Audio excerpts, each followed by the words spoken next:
नमस्कार. जय जिजाऊ, जय शिवराय, जय शंभूराजे.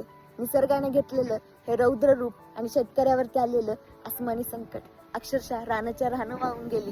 रानामध्ये झालेलं पाणी आणि रान पेरलं नाही म्हणून आलेला हा काँग्रेस बघू शकता. रानातली माती वाहून गेली. रानात आलेलं पीक त्याच्यामधनं नदीसारखं पाणी वाहतंय. काय बोलायचं देवा, आता तरी थांबव रे हा पावसाला.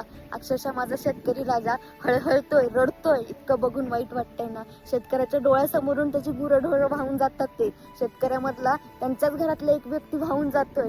काय वाटत असेल रे देवा, कसं होईल रे? लवकरात लवकर थांबव रे हे जे आसमानी जे संकट आले. आणि त्याचबरोबर तुम्हाला सगळ्यांना मला एकच सांगायचं, जेवढे इंस्टाग्राम युट्यूबच्या मार्फत तुम्हाला व्हिडिओ टाकता येतील तेवढे व्हिडिओ टाका. आपल्याला तिथं जाऊन मदत करता येत नसेल ना तरी आपण इथं बसून ही नक्कीच मदत करू शकतो.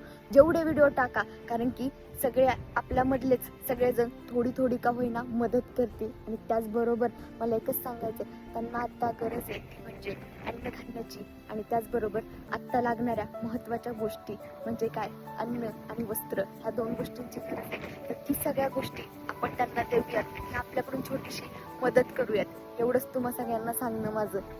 आणि ही आलेली वेळ ही सुद्धा निघून जाणार आहे, काय राहणार नाहीये.